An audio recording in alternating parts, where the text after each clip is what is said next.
ఈ రాష్ట్రంలో మద్యం రేట్లను 3 రెట్లు పెంచావు. 2 లక్షల విలువ గల నాసిరకం మద్యాన్ని సరఫరా చేశావు. మందుబాబుల కష్టార్జితాన్ని ఇంటికి తీసుకొని భార్యాబిడ్డల అభివృద్ధి కోసం, ఇంటి సంక్షేమం కోసం, భార్యాబిడ్డల సంక్షేమం కోసం ఖర్చు చేయాల్సినటువంటి కష్టార్జితాన్ని నువ్వు అడ్డంగా దోచుకున్నావే. 2 లక్షల కోట్ల రూపాయలు 2019 జూన్ 1వ తారీఖు నుంచి నేటి వరకు ఈ రాష్ట్రంలో 2 లక్షల కోట్ల మద్యం అమ్మకాలు చేశావే. నీ నాసిరకం మద్యం తాగి 30,000 మంది అకాల మృత్యువాత పడ్డారే. ఈ నాసిరకం మద్యం ద్వారా మహిళల మాంగళ్యాన్ని మంటగలుపుతున్నావే. నువ్వా జగన్ రెడ్డి మహిళలకు అండగా ఉన్నది? పెన్నమ్మ తాలి తెంచినటువంటి నరహంతకుల్ని రక్షిస్తున్న జగన్ రెడ్డి నువ్వు మహిళా ద్రోవి కాదా?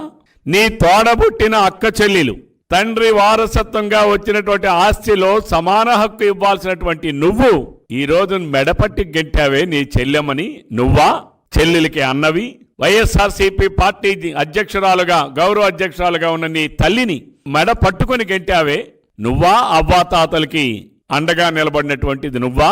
నీ తల్లికి, నీ చెల్లికి, నీ పెన్నమ్మకి అండగా లేనటువంటి నువ్వు, మెడపట్టుకు గెంటినటువంటి నువ్వు, నీ చెల్లిని అపహాస్యం చేసినటువంటి నువ్వు, నీ పెన్నమ్మ తాళిని తెంపినటువంటి నువ్వు ఏ రకంగా నువ్వు ఈ రాష్ట్రంలో ఉన్నటువంటి మహిళలకు అన్నవవుతావో జగన్ రెడ్డిని నేను ప్రశ్నిస్తా ఉన్నాను.